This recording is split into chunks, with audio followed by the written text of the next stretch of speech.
Hello and welcome. I'm Uday Pratap Singh. You're joining us on NewsX. An explosion has taken place near Quetta Railway Station in Pakistan just before the train arrived at the platform. At least 25 people have been killed and more than 50 injured. The Balochistan Liberation Army has claimed responsibility for the attack and said that suicide bomber targeted troops present at the railway station. Rescue and law enforcement teams responded immediately, securing the area and transporting the injured and deceased to Civil Hospital Quetta. Meanwhile, Prime Minister Shehbaz Sharif of Pakistan has denounced the bombing, saying those who orchestrated the attack will pay a very heavy price for it.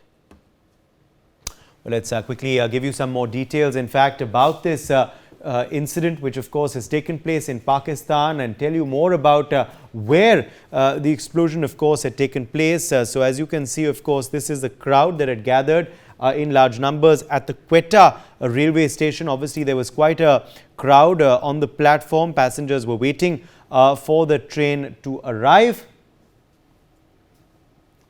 These are, of course, visuals from the station there. A massive explosive tragedy, unfortunately, awaited these passengers. This is the moment when the blast occurred. You can see there, of course, that explosion there, and immediately, of course, thick smoke was seen in the area. People, of course, were running. Those who were, of course, still able to. A lot of people, of course, remember, died due to the impact of the explosion. Others, of course, were seriously injured. Others started running helter-skelter. Very, very shocking, sad incident, of course, coming to light in Pakistan. Let's quickly open this up to our guest joining us as well. Amjad Ayub Mirza, POK activist, is live with us. We also have Major General Dhruv Katoch, Director, India Foundation, joining us live.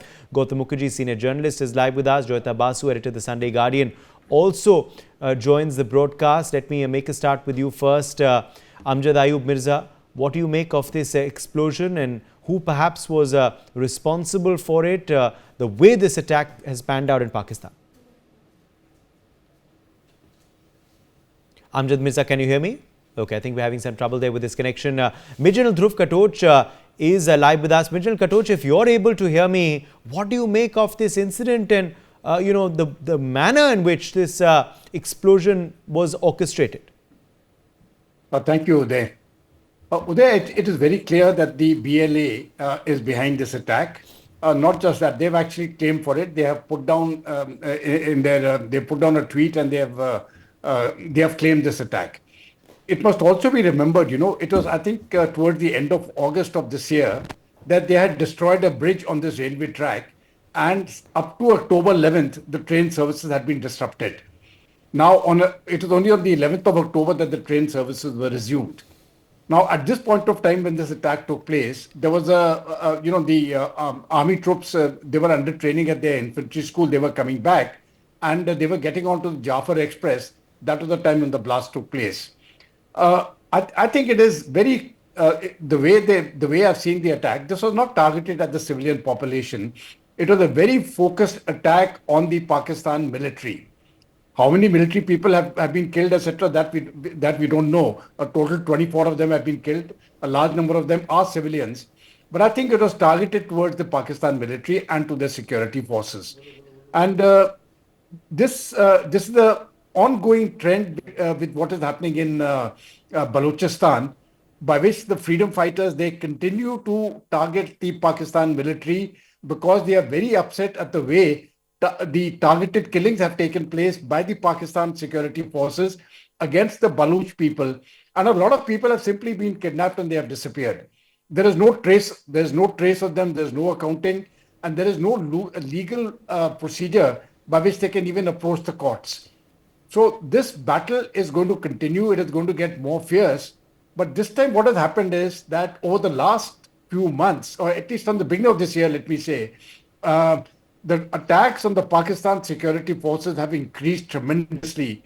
And the number of casualties which they are accounting for is tremendous. More than 1,500 people have been killed so far, which is a huge amount. And out of them, half are civilians. Some of them, of course, will be, this also includes the Balochistan Liberation Fighters and the other groups there which have been killed. But a large percentage is also the security forces. And I don't know for how long does the Pakistani state have the capacity to keep bearing such high losses. Losses are understandable. But the sheer quantum of this particular attack with 24 to 30 people. Some reports are saying 30, but the reports which I had read earlier was saying 24. 24 people dead and 53 injured. And most of the injured are in very serious condition. So I'm afraid it's very difficult time for Pakistan because they are under a triple whammy.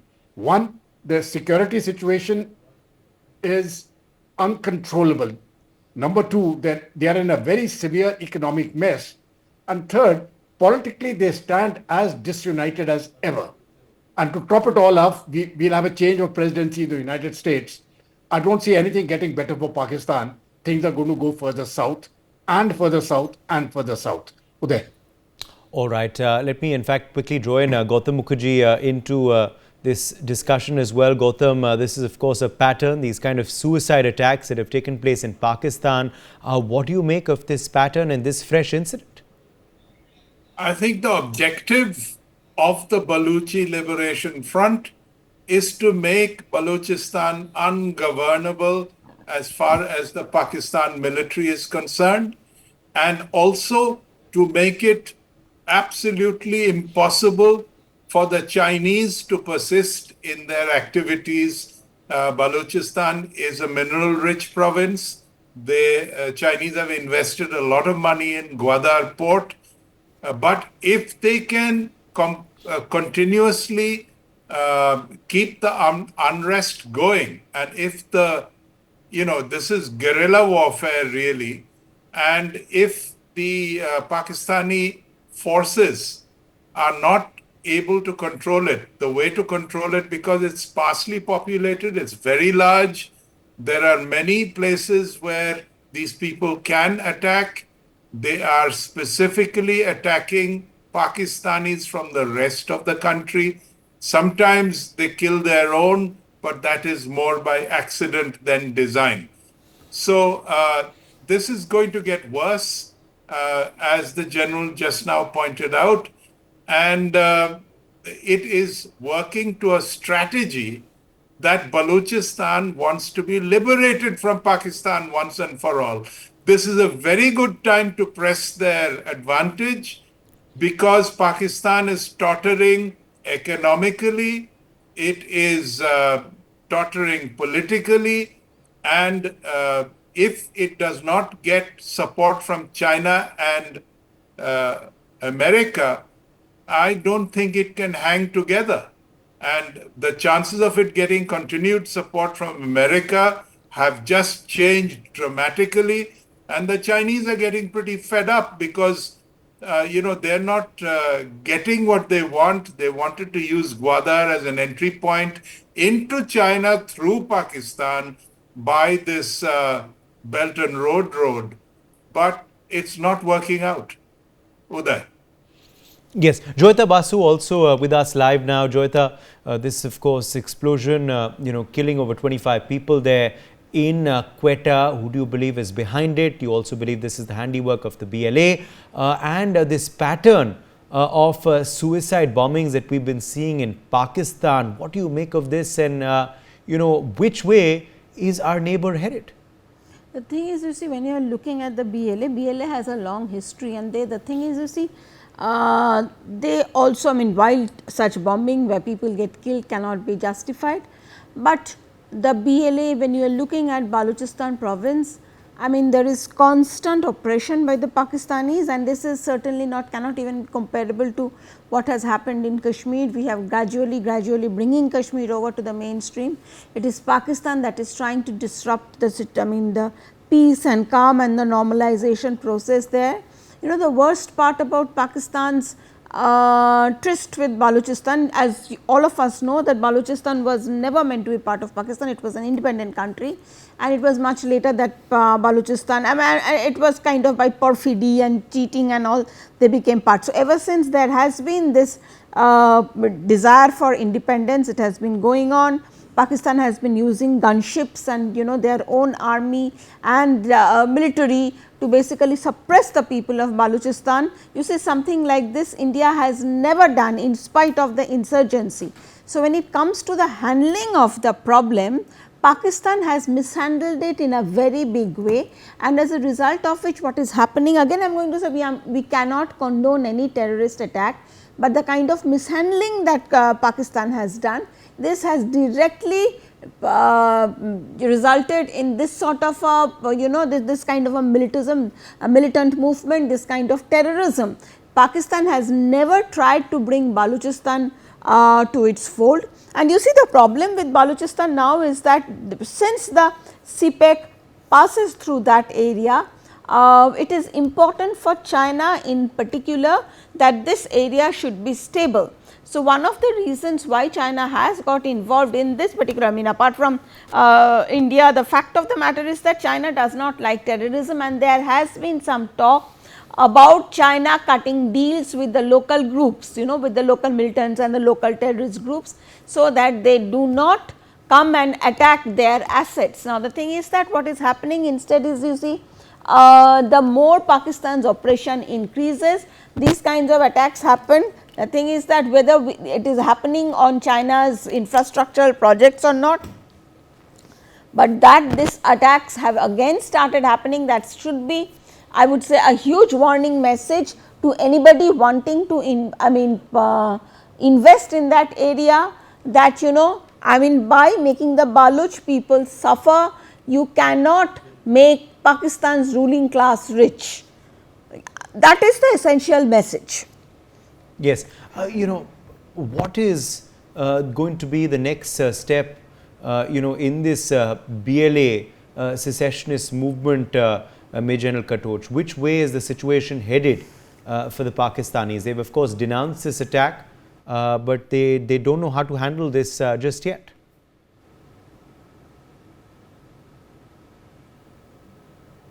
Yeah, I think it's going to be very difficult for the Pakistan military to handle the situation. It is simply not. It is simply not a question of Baluchistan. It is the complete Khyber Pakhtunkhwa. Then going on to Gilgit-Baltistan, they are also having problem in Punjab. They are having problems in Sindh, which are the major cities. So it is something practically spread across the whole country, and as a security problem for the Pakistan military and for the army to handle it, I think it's going to be a very, very tall task. In my opinion, they cannot do it. They will have to look at other measures, and those other measures are not forthcoming because basically what has happened in these areas is the Punjab part of Pakistan is very, very exploitative. They have exploited Gilgit-Baltistan, they have exploited Khyber Pakhtunkhwa, and most of all, they have exploited the Baluchistan region. And Gautam very correctly put it out that there is a problem as far as the Chinese are concerned, because when the extraction of the resources is taking place, everybody is benefiting in Pakistan, Punjab, and the Chinese are benefiting. But there is zero benefit as far as the people of the region are concerned. They're losing their land, they're losing their livelihood, and they've got nothing left. So I think for them it is more and more it is becoming an existential problem. I don't see any end to this problem coming out. At the same time, I don't see the Baluchis becoming independent in the near future. They just don't have the resources to become an independent country, unless, in my view, it is something like Sindh is also incorporated into it. Sindh, Baluchistan get together and they form some sort of a confederation. Then there is some scope, but otherwise Baluchistan by itself, it is too thinly populated. And the population also of the number of Punjabi settlers in that area is also very large. I mean, they are settled in Balochistan, but they are of Punjabi descent.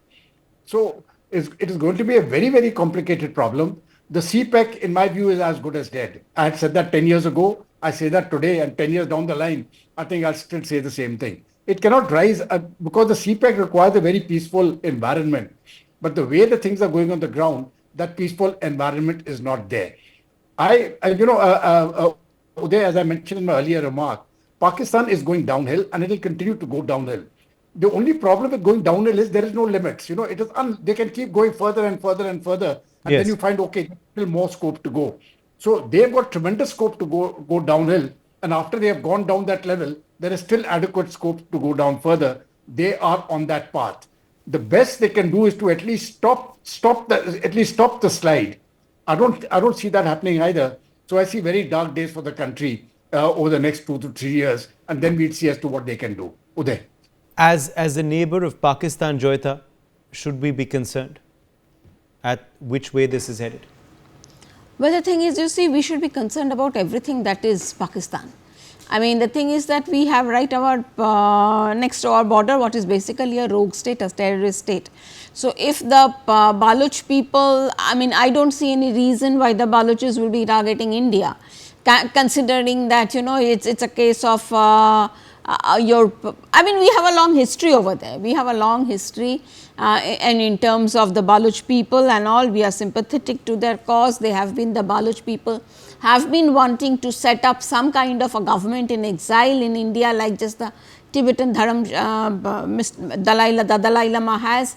So, no, I do not think this particular issue we should be concerned about, but when it comes to that terrorism part, I mean, Pakistan itself is the you know, monster in this case.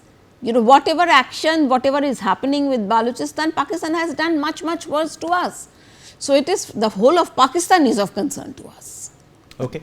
Let me also, in fact, quickly rope in Amjad Ayub Mirza now into the discussion. I believe he's also joined us now. Amjad Ayub Mirza, I was trying to come to you earlier on this explosion in Quetta. What do you make of it? What do you make of you know, the modus operandi used in this particular incident, and who's behind it? Well, I think as the news has come in that majority of these people who were supposed to be traveling were military personnel. If that is true, then this is a very significant incident, because the Baloch separatist or liberation forces, however you may call them or identify them, they have, you know, they are still managing to hit the Pakistan army when and where they want to. The other question about whether Balochistan can become independent country or not, Balochistan can obviously become an independent country. It doesn't matter if it is thinly populated. India is an independent country with 700 languages and so many different ethnic groups living not only across India but living in each other's states as well. So people can coexist. It's all about democracy, economy, freedom of expression, freedom of choice that decides whether people or a community can live together or not. And I think no matter how thinly populated Balochistan is, there is a significant number of Pashtun and Baloch living in harmony inside Balochistan, and the number of Punjabi settlers in Balochistan is far lower than the number of Punjabi settlers living in Pakistani occupied Jammu Kashmir and Gilgit-Baltistan. And but I think that the main obstacle now in the liberation of Balochistan is Dr. Maharang Baloch's Gandhian approach towards the problem of Balochistan.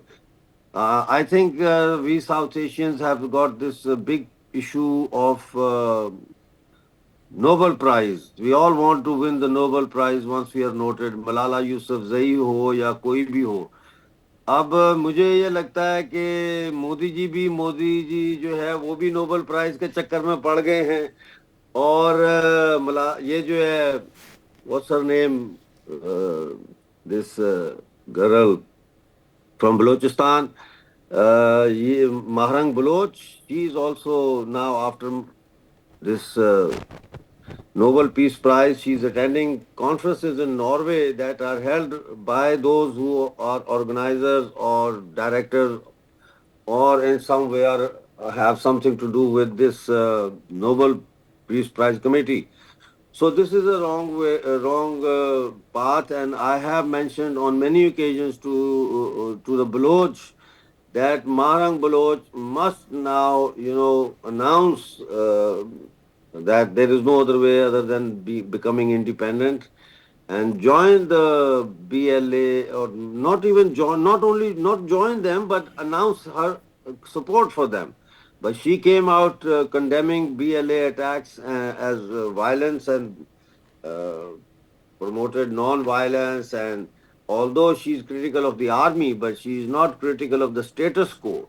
So Marang Baloch and people like her in POJK, जो Joint Awami Action Committee के नाम पे POJK में एक anti जो है वो movement, they are conducting movements in POJK in Gilgit Baltistan in the name of हकूक rights के सबर right के बिजली का बिल कम हो जाए, ये हो जाए, but they are now acting as an obstacle in liberating POJK and Gilgit Baltistan from Pakistan. तो ये जो vested interest के political groups हैं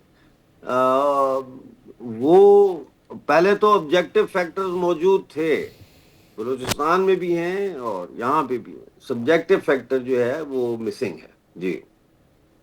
Okay, Gautam Mukherjee, let me draw you back in here. Gautam, with the situation now, of course, spiraling out of control, what is the future looking like for this region in the days ahead? Well, quite apart from anything else, there's a Shia-Sunni problem. The Baloches are by and large Shia, and they are also a minority constituent of Iran, which, especially the areas adjacent to Balochistan.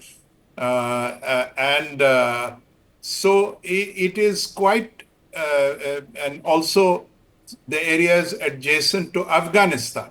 So it is quite probable that you are, right now Iran is on the side of the Chinese, but, in terms of an existential reality, this Shia-Sunni business is also a flashpoint. The Punjabis are certainly not Shia, and there have been many slaughters on Fridays at the mosque of Shia in Quetta and in other places in Balochistan, and also in other parts of Pakistan. So this is, one of these things that are more or less impossible to reconcile, because there is an old and traditional enmity between these two sides that will persist. Will Balochistan succeed in due course if anything happens to mainland Pakistan, the rest of it, if it starts to break up, then Balochistan will definitely break away. But it needs support from outside, because by themselves they're too few in terms of actual Balochis, and they need some kind of support from larger countries that see it in their interest to have a free Balochistan. The British lumped it together with Pakistan because they didn't think it could survive on its own. Also, they played their own politics. There are a lot of Baluchis in the armed forces of the UAE, in Oman, to some extent in Saudi Arabia. Their Sunni business, they are not widespread. They prefer Pakistanis, their fellow Sunnis. But there are Balochis, I know for a fact firsthand, in the Oman forces. They've been going there for generations. And, it remains to be seen when the opportunity dawns. The Chinese idea of having a port on the Arabian Gulf, which would then serve them as a warm water port in this region for petroleum and for all the minerals that they're exploiting out of Balochistan, is not working out. The Balochis don't like it. They're making life very difficult, and nobody else uses Gwadar.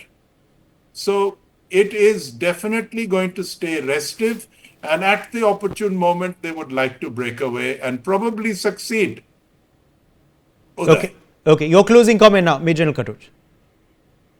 Uday, you see, the problem of an independent Balochistan is two. One, they don't have any supportive state next to them. India is very far away. We don't have a border. Iran is very chary of it.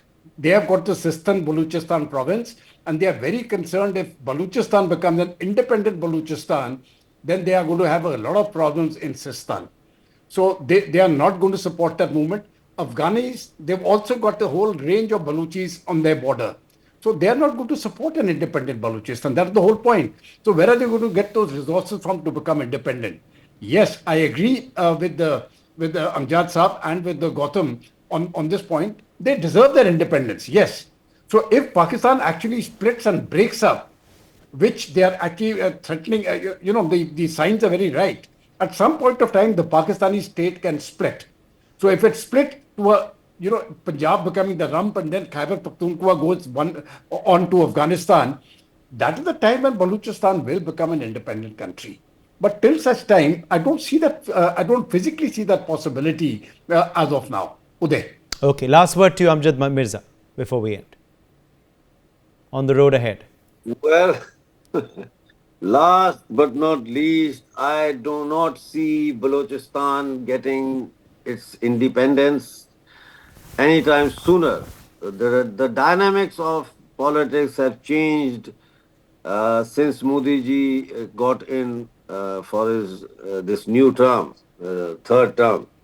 So the way the Indian foreign policy is going, it looks like it has distanced itself, from POJK, Gilgit-Baltistan. The question of freedom of POJK and Gilgit-Baltistan, Indian foreign policy has distanced itself from Bangladesh. It has distanced itself from Balochistan.